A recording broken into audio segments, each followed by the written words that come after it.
Hi, I'm Hendo, and this is going to be a really long, thorough tutorial for self-shooting photography, mostly for casual content creators that are looking to take pictures more efficiently. I'm not a professional photographer, I don't have any formal training, so this is all from the perspective of somebody who kind of Googled stuff and learned how to do it on my own, as well as got a few tips from photography friends. It's especially for people who have kind of moved past using just natural light and would like to have a little bit more control over your sets. This is the table of contents. You can skip ahead to any part that you need, but I do recommend watching the whole thing just because you'll have a more comprehensive understanding of photography in general, even if it's a really basic one. I'll also have all of these sections timestamped in the caption. I'm mostly going to focus on the equipment that I use right now, which I think is about like a mid-tier home equipment setup, but I will go over a lower budget option too. Okay, let's go do it!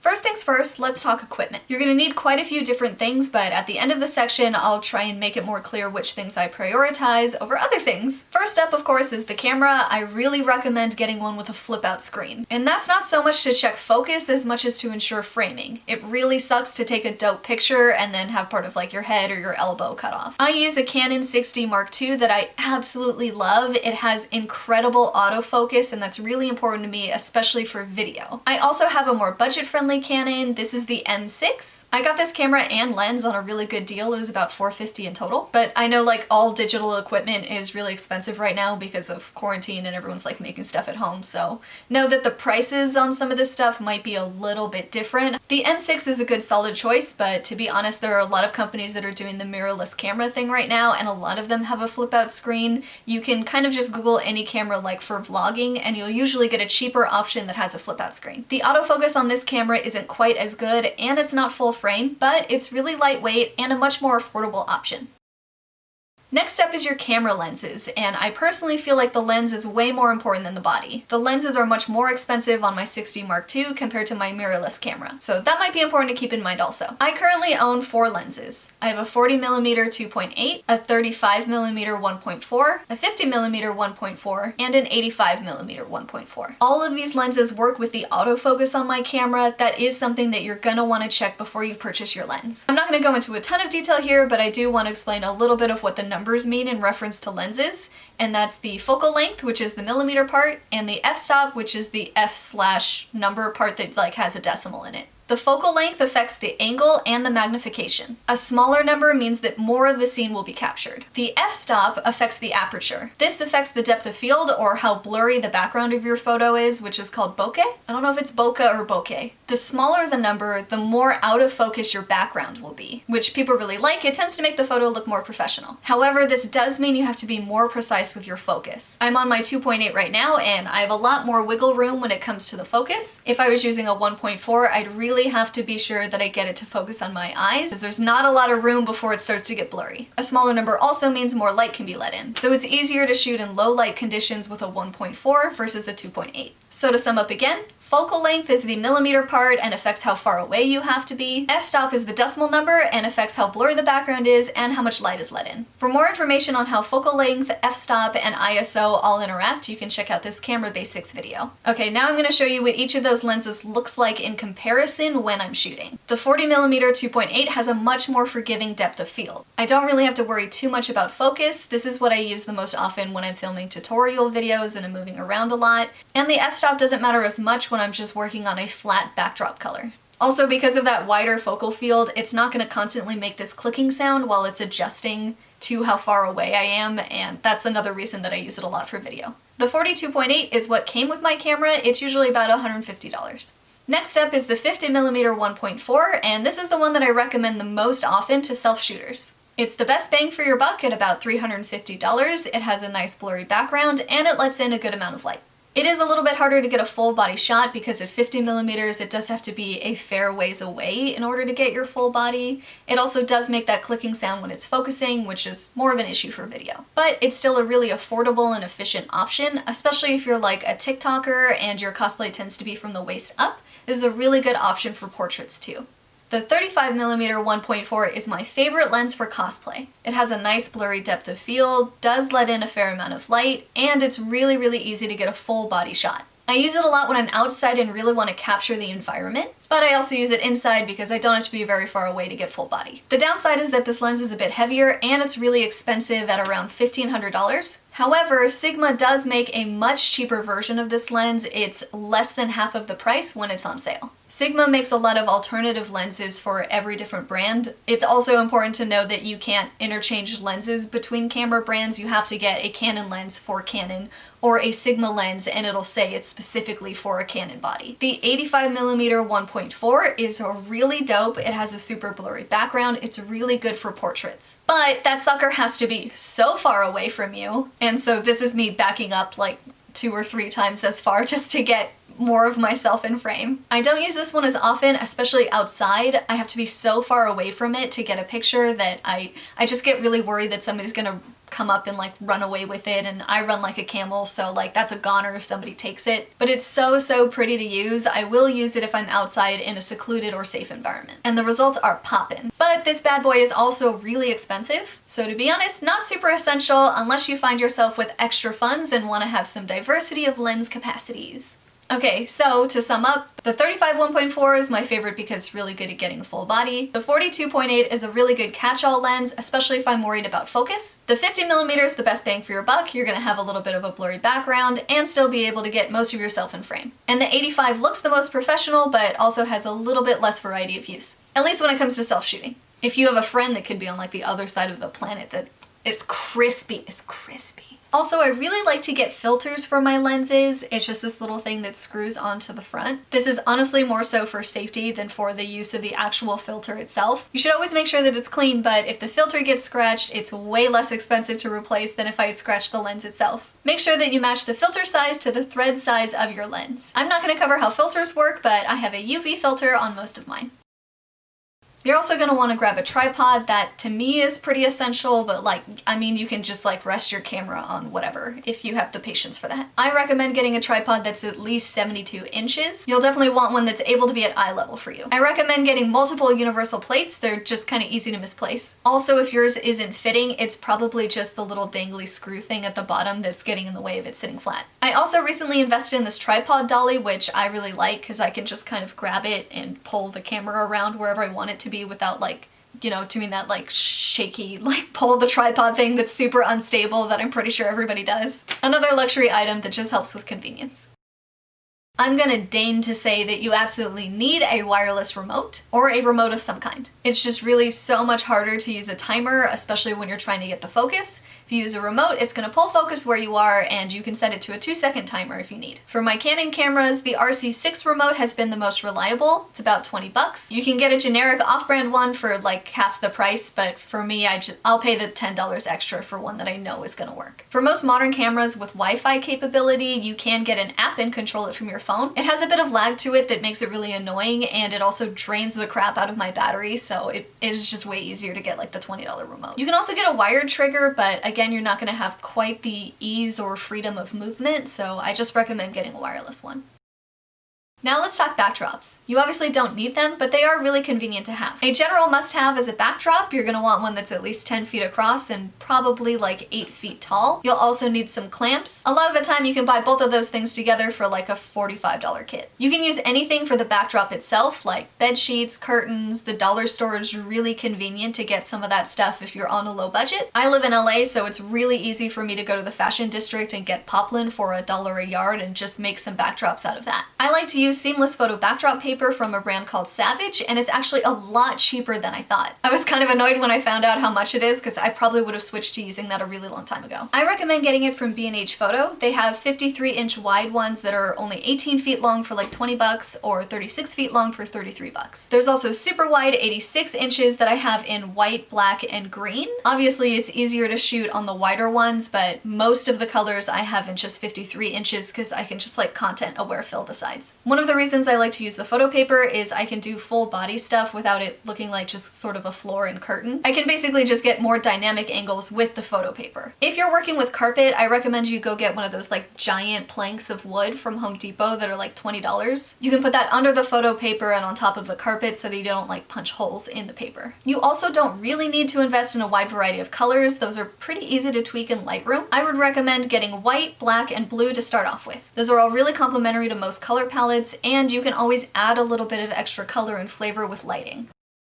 Speaking of, you're also going to want lights. You can look up a lot of different tutorials to get a much more concrete understanding of lighting, but I'm again just going to go over like the basics here. I usually use 3 lights and they're all continuous lighting. I don't work with flashes or strobes because I find that it's really difficult to make those adjustments as I go. And I also just kind of have a hard time visualizing it, so I just need it to be on all the time. Your key light is your main light. You want it to go on whichever is your good side. For me, that generally depends on which direction my hair is parted or where the main features of my cosplay are. My key light is an 18-inch 55-watt dimmable ring light that was about $100 on Amazon. Doesn't include the stand. Your fill light is going to balance out your keys so that your shadows are less harsh. My fill light is a softbox that came in a kit of 2 for $50. You're also going to want a background light. That's going to help keep you from casting a shadow on the wall behind you, which does tend to cheapen the look of a photo for some reason. I'm sure there's like a psychological reason, I'm not really sure why. The background light is going to give you a slight hair light around the edges of your hair, and actually around the edges of your whole body for the most part. This is going to create really good separation between you and your background and can add a pop of color. Or I'm using 2 RGB floodlights.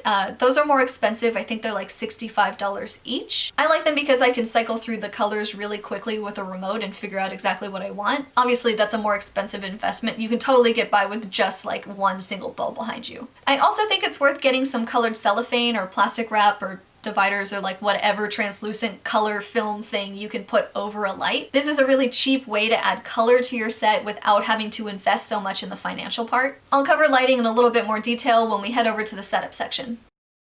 There are also some other miscellaneous items you might want to consider adding to your setup too. A big one is a mirror. The flip out screen will help me with framing, but it's really small and like sometimes kind of far away, so the mirror is much more helpful for posing than the flip out screen is. For a long time I used one of those cheap $10 over the door type mirrors, just kind of stacked on boxes, but it is annoying to like go up to it and change it every time that I'm moving around, so I really like having the standing one now. I also recommend getting a stool so you can put the remote on it and just click it and then pose. You might notice in a lot of my earlier pictures, one of my hands you can't see all the way because that's where I'm hiding my remote, especially in costumes or outfits where it didn't have any pockets or somewhere to hide it. So a stool is a good fix for that. You might also want bounces and reflectors. I use that a lot more often outside where I don't have as much control over the lighting. You can get a pack for pretty cheap. I use the white one and the gold one the most often, but you can also just get like a giant whiteboard and use that to reflect light too. I think it's also worth having a playlist that's tailored toward a certain like vibe or atmosphere that you're trying to portray, especially when it comes to cosplay. I think for this Gwen shoot, I was listening mostly to a lot of like rhyme sayers rap because Gwen is a little more, like she's dynamic, cool superhero, but she's also like a little bit more mellow. When I'm shooting lewd content, I like to listen to The Office to break up my anxiety trying to feel sexy. And when I'm having a rough day, I really like to put on Adventure Time. Also, I always have setting powder and chapstick nearby. Let's compare our 2 different sets of equipment.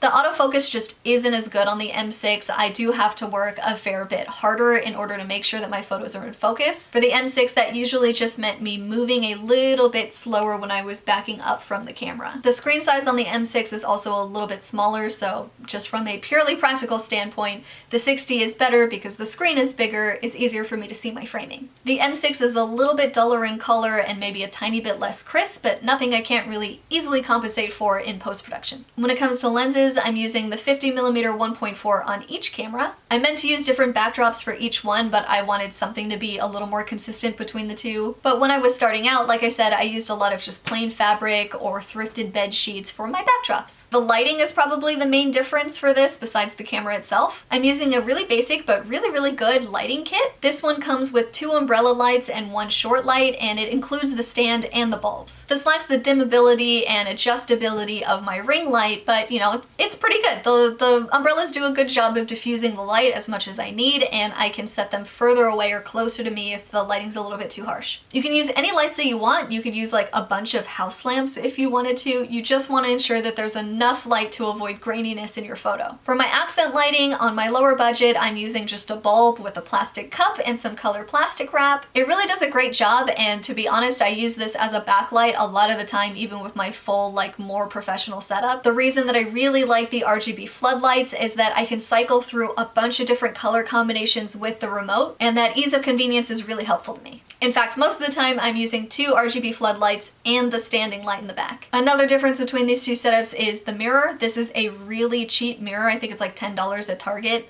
It's a little bit too short for me, which is amazing since I'm only 5 feet tall, so it's on boxes and I do have to like turn it slightly every time that I move around for my photo shoot. And that's why for my like mid to high tier setup, it's just a standing mirror where all I have to do is adjust it this way, but I don't have to like worry about the angle or worry about it falling over and freaking the crap out of my cats. So really the difference between the high budget and low budget setup isn't really as much about quality, it's about convenience and adjustability. This low budget setup is still actually higher than the stuff I used in the beginning because I was really just trying to make it work with like lamps and windows and like whatever I had. But I did eventually switch to this equipment when I decided to invest more in cosplay as a career. And now it's been a slow process of accumulating more convenient items to the setup that I have now. And as I've gotten older, like I can only wear a wig and a full costume for so long before I want to die. So every little thing I can do to help me avoid burnout is really, really important. That's it for our equipment. So to summarize, your tripod and remote are pretty much essentials. For me, the lens and your lighting have the biggest impact on image quality. And in general, I'd say it doesn't matter as much what camera body you get. If you slap a 51.4 lens on there, you're gonna get some pretty good content. Backdrops are really convenient, and for me, they give me a lot more freedom with the time of day that I shoot and where I shoot. In the description is a link to my Amazon storefront that lists all of this equipment. This is mostly so that you know what stuff is called and what a reasonable price range is, but of course, if you can buy local, it might be worth doing so. Bezos has enough of our money. Though yes, of course, I obviously still buy from Amazon all the time. It's slowly cornering a monopoly on both the product and the market, and there's no escape. Like, we're all just doing our best, so. Alright, let's review camera settings. These settings obviously are for my 6D, but most cameras have similar settings. They might just be located in slightly different places. First, let's connect your remote to your camera. Usually this means that you're gonna have to set the mode to self-timer, and you're gonna have to disable Bluetooth. On Canon, you can go to the upper right corner to drive mode, and it should be in either the self-timer 10 or 2-second setting. To disable the Bluetooth, you're gonna go to Menu, go to the wrench icon, go to the wireless communication settings, go to Bluetooth, and disable it. Also, if you're having a hard time connecting, there might be another device that has Bluetooth on. I've actually had to point my floodlights in a slightly different direction or turn off the Bluetooth on my phone. On the RC6 remote, you can also set it to either an instant or a 2-second delay setting. For most Canon cameras, in picture mode, you actually don't even have to enable the remote, it's just gonna find that automatically. If you want to do video, you are actually gonna have to enable the remote, so if you turn your camera to the video setting, the menu system will be a little bit different. And you can go to the first camera tab, the third section under remote control, just set that to enable. Also for video, in order to use the remote, it has to be in the 2-second delay option. It'll start recording automatically, but it just has to be in that setting for video. I don't know why. Alright, let's talk image settings. I'm gonna shoot in both RAW and JPEG. RAW is that big file that's uncompressed and unprocessed. It has the extension CR2, and that's what you're gonna want for that super high-res quality image. I'm picking the largest option for RAW. I'm also gonna add a JPEG. JPEG is a compressed image file. I'm actually gonna set that to the smallest setting. The only reason that I use both JPEG and RAW is that when I open it up in Windows doesn't actually show me a preview of the CR2 file, so I use the JPEG to serve as a preview file. I don't actually usually do anything with the JPEG. Image review is just how long a picture will stay on the screen after you take it. You might want to set this to be a longer delay when you're first starting out and need more time to like look at the image and figure out what you need to adjust. Live shoot view is just what they call when you can see what you're shooting on the display screen. You can turn this on in the menu, or on my camera it's the start stop button. It took me a long time to figure that out. Some other mechanical settings you might want to consider are under this wrench icon tab. In menu number 2, you can adjust the auto power off. I usually just completely turn this off because there's like nothing worse than finally setting up your pose exactly and then your camera just like shuts off. I'm like, no, this took me so long to set up. I do recommend just disabling it. It is gonna drain your battery a lot more, but it's gonna drain your brain cells way less. In menu number 4, you can also find the beep. I will sometimes turn this off if I'm trying to shoot somewhere discreetly. Okay, now let's talk about shoot settings. I'm only gonna cover shooting in auto. Sorry, pro photographers. On my camera, I set it to autofocus mode plus face tracking. On the Canon 6D Mark II, it's so good at it, honestly, but it does have a harder time doing this if I'm wearing a mask, which is just like really funny to me. And if I'm having that issue, then I actually will set it to smooth zone autofocus. I don't really ever use 1-point autofocus. Okay, now that your camera has all of the settings that you want, let's go set up the rest of our equipment.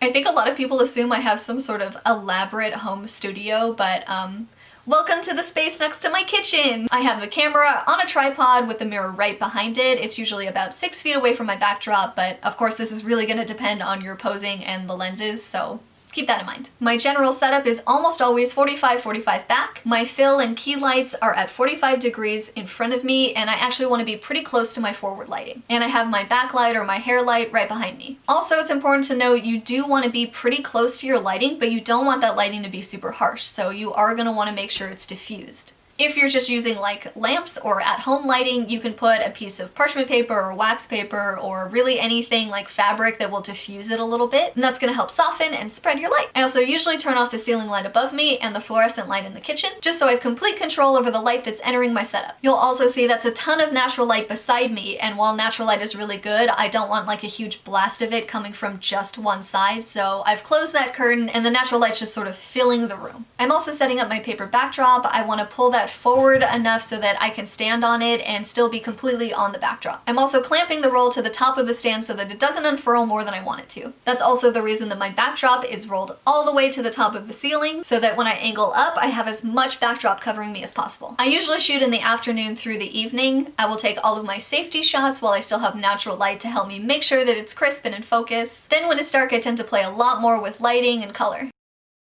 Okay, let's cover the actual process of shooting. The most important thing when it comes to self-shooting is your headspace. The first thing I have to do is get over myself. Nothing ruins a picture like being in a bad mood or not being really confident because it will almost always show on your face. It's just a shoot, it's not a big deal. If it's really hard to overcome, you can start out by trying characters that fit your mood. You can do a character like Hinata if you're feeling really shy or nervous, and you can do a character like Raven if you just feel really frustrated or grumpy about it. Do portraits with flowers if you're feeling vulnerable, or do your like coolest, baddest fashion if you're feeling really like you're gonna cut somebody. Another thing you're gonna have to do that's a little more practical is you're gonna have to get over your setup. Whenever I'm shooting, I can see my whole house, I see my dirty dishes to my left. For me, the backdrop paper doesn't usually cover the sides of the framing even when I'm shooting vertically, and that just kind of automatically makes it look a little bit lame and dumpy, and it takes a lot of training and practice to really trust that it's gonna look different once you finish editing it. You're gonna crop in, you're gonna adjust any lighting that doesn't look the way you want, like you gotta trust the process, trust yourself. And again, having a show or playlist on in the background can help take some of that tension away.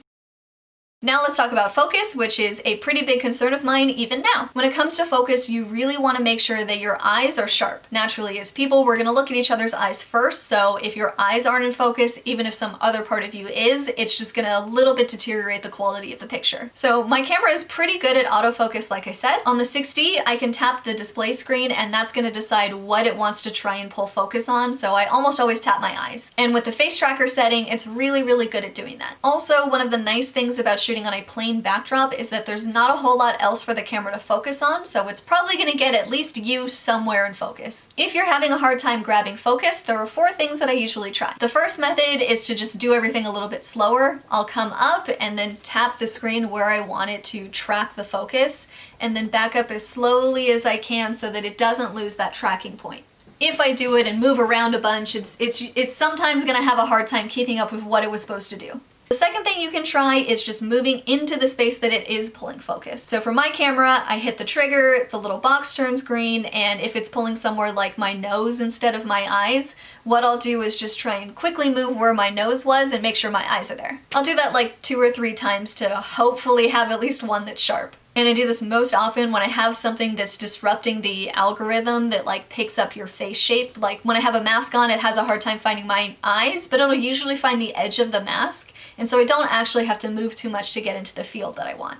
The third option is kind of weird, and that's just to like put a bright sticker wherever it is that you want to pull focus. If I'm trying to do it on my eyes, I might put like a bright spot of color right here that's really small but really easy for the camera to track. And I'm going to want to do that in a place where it's really easy to just sort of outline it in Photoshop and click Content Aware Fill, and then it's gone. When I'm doing video, I'll sometimes wear a brightly colored ring or rubber band or something so that the camera can track that really easily, and it'll be in focus wherever that part of my body's in focus. The fourth thing that you can try is not really a solution. That's really just to switch over to manual focus. The easiest way to do that is to put something as a stand-in for you, like a dress form or a broom or a lamp or whatever, You're just gonna wanna put it here, go to the back of your camera, adjust the lens and your settings or your distance to make sure it's in focus, then ditch the broom, stand there instead, and then just like do as many poses and pictures as you can from this space before doing it all again for another angle or another location or whatever. It really does suck to have like an amazing picture just to have it not be in focus, but do know that there are a lot of tutorials out there that'll help you sharpen a photo if you really love it and it just happens to not be in focus. I can almost always sharpen it enough to at least share on social media. So don't put like too much pressure on it.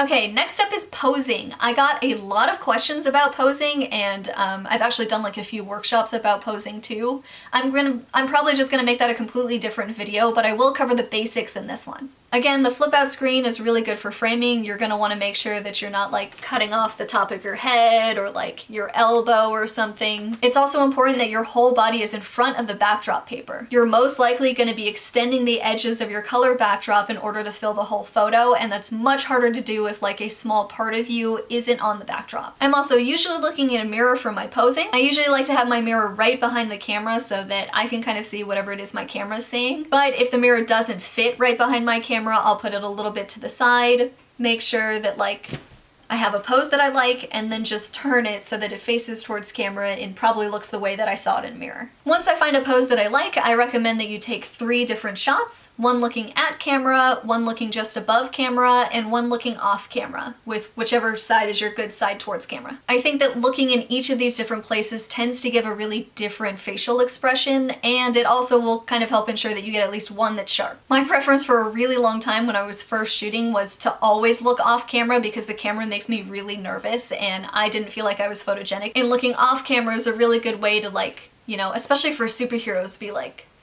oh yes, I'm needed over there. These are the citizens I protect.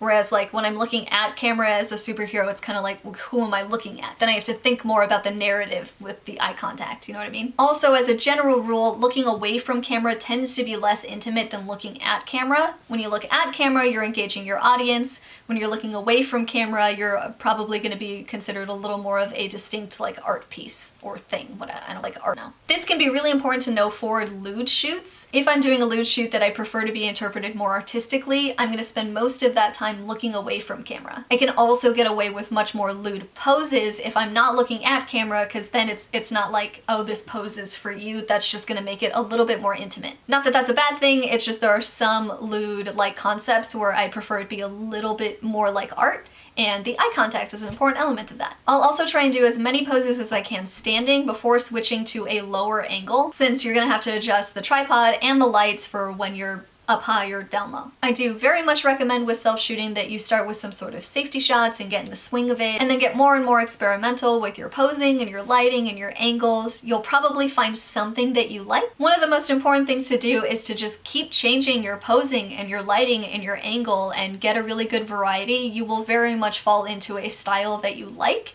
and gain a lot more confidence the more that you try new things. Maybe keep it really simple the first few times and make sure that you get those safety shots so that you know you're not going to feel like you wasted a bunch of time experimenting. And then move into stuff that's more and more dynamic. I do this also because my muscles get tired when I hold like certain poses, so I'd rather be tired at the end of the shoot than at the beginning. Remember that things like lighting, white balance, and tint are really easy to fix in post. It's much more important that you focus on being in focus and that you're doing a pose that you like. And while the lighting might be easy to fix in post, it might be affecting your current confidence when it comes to you shooting and posing. Really harsh shadows or poor lighting can make you look a lot worse than you actually do in real life. You may just need to have your forward lighting a little bit closer to you, which is going to even out your skin and create way fewer harsh shadows. Whenever I feel like the lighting is unflattering, it's usually because the lighting is too high and casting shadows underneath. You know, like if I have a shadow a little bit under like my belly or something, it's probably just because the lighting is too high. If I'm losing definition in my cleavage, it's probably because it's filling a little bit too much from the front. And again, just really use that mirror and make sure that you're getting the flattering angles you want. You might be leaning too far back, which is going to be generally a little bit less flattering than if you lean a little bit forward in your posing. Again, we'll dive in a little bit more into this when I do a posing tutorial.